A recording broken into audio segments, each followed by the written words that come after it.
Welcome back. In this lesson, we're going to dig in and start using common widgets, and we're going to think about how we're going to structure our applications. So we're going to just jump right into a demo where we build a new application that uses more than just a label and a single button. From our text editor, we're going to create a new file here. We're going to just call this temp calculator. And we're going to be working on an application that's going to allow us to convert temperatures, basically. So this is going to allow us to enter a number as a temperature and then say what we would like to convert that to. That's making the assumption that we're converting it from the opposite one. We're only going to work with Fahrenheit and Celsius for this. But this is going to require us to create quite a few widgets, and then we're going to need to think about how we can kind of lay them out. So we're going to learn quite a bit along the way and see how structuring applications can be done a little bit differently than just us putting it at the root of a script like we did last time. So to get started, let's do import tkinter as tk. And then we're going to create a class here. I'm going to just call it app. And it's going to have an init function, of course, that's going to take in the master. This is going to be the root object that we end up creating. We're going to do the standard of calling super init. And then we're going to set master here to be master. Before we get going too far, we're also going to create a start method that is going to be our way of just calling self master main loop.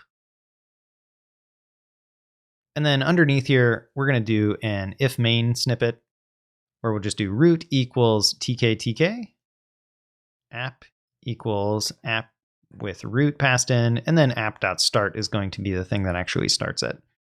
And the reason we're doing this is just so that it's easy for us to run this thing, but if we wanted to eventually run some sort of tests or whatever for our app class, we could easily do that. That's why we're packaging this in the if name is main. But if we save this, let's just verify that we can actually run it. So we'll do Python temp calculator, and off to my other screen, we can see that we have successfully started a window using app instead of root. So now we can start working on setting things up within our init method so that we actually have elements on screen. And let's go up here and take a look at everything we could possibly add. We're going to need a label to say that we're entering a temperature, and then that's going to have an associated entry. So for this, let's go ahead and do temp label equals tk label. This is going to be added to master. It's going to have the text of temperature. And then we'll do self temp entry is going to be the actual field that we want to work with. And this is going to be an entry. This will just be added to self master. And we don't need to add anything else to it right now. Next, we're going to have a format selection. And this is going to be a radio button group. But this is going to allow us to say, okay, I want the output format to be Celsius, or I want it to be Fahrenheit. And this is also going to have a label so that we know what exactly we are talking about when we're doing these things. So we're going to do tk label self master with text of output format.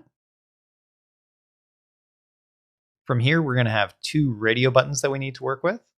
So we'll have self format Celsius equals tk radio button self master. And then this is going to have its own text of Celsius. And then we'll do the same thing for Fahrenheit, which I'm just going to shorten to FAHR. This is going to be tk radio button self master text of Fahrenheit. And the last two things that we're going to need, which are a little bit different here, we'll space them out, is going to be just the button to run the calculation. So this will be the thing at the very bottom here that's going to run it. And then we need a place to display it. So for that, we will once again use a label, so that we'll just call this results equals tk label self master and a default text of nothing here. So we know already that as it stands right now, none of these things are going to actually be added to our application. So we need to display them. We're going to improve the way this looks for eventually, but for right now, we're just going to pack everything onto the screen kind of from top to bottom. So we'll do temp label pack, temp entry pack, format label,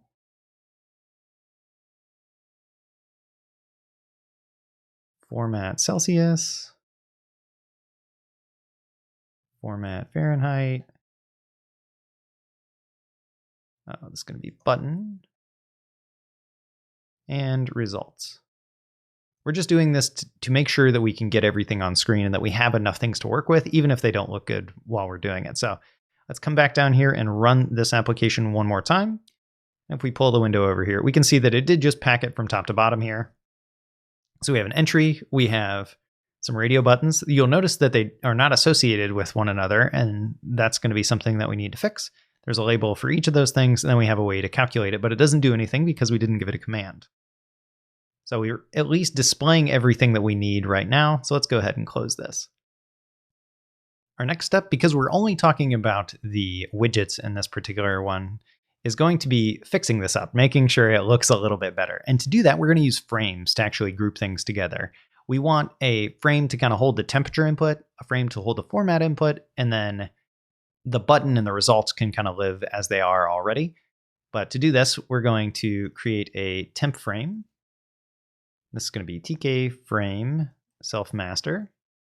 And then where we're using self master right here, we're going to go ahead and change this to be temp frame.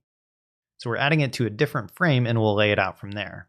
But right away, we're going to go ahead and pack the frame onto master. So this lets us add these two things into a grouping, and then we can lay them out side by side instead of being top and bottom. So we're going to do temp label pack, and we can specify that we want it to go to the side of the left. And then down here, we can do self temp entry pack side of right. We'll discuss more of these options when we talk about geometry managers later on.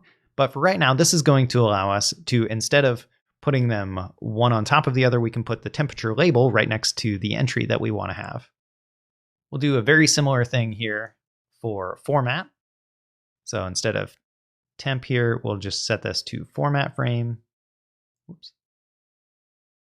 And then for this label, we're going to change this to be format frame. But these radio buttons, we're going to lay them out a little bit differently too. So let's put them in their own frame that's going to be added to the format frame. So this is just an example of how we can nest these things to create different layouts. So this is going to be another frame that goes on format frame. We're going to have radio frame pack itself in there on the right side. And we actually forgot to do self.format label pack. This is going to be the left side.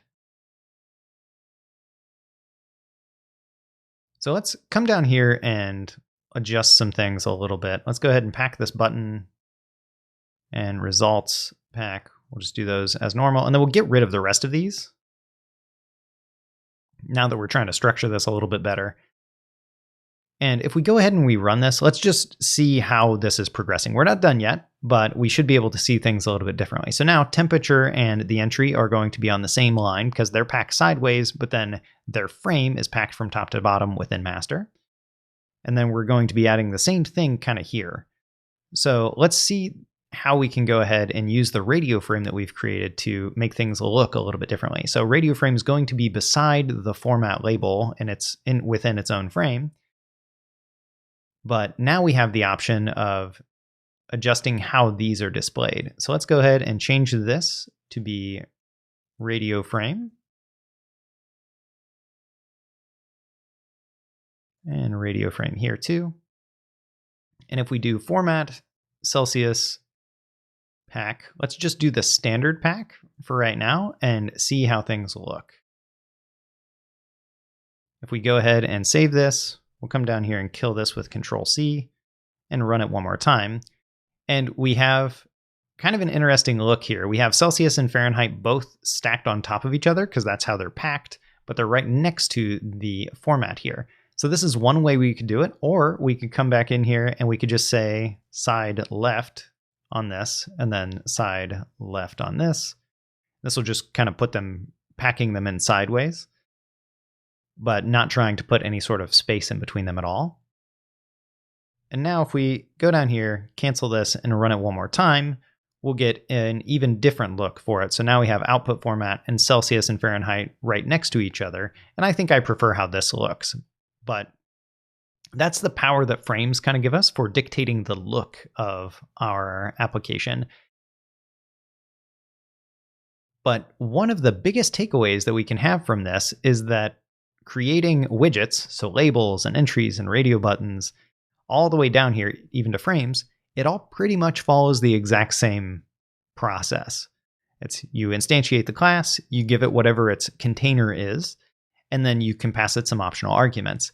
But it does get a little bit verbose, which is why you'll see many GUI toolkits outside of working in Python. But if you were doing some native macOS development or native Windows development, there's a lot of GUI builders that allow you to just drag and drop things into basically a canvas and kind of place things, and it will more or less do this stuff behind the scenes, and you don't have to see the explicit code that does it, because just putting things into an application can be a little bit tedious.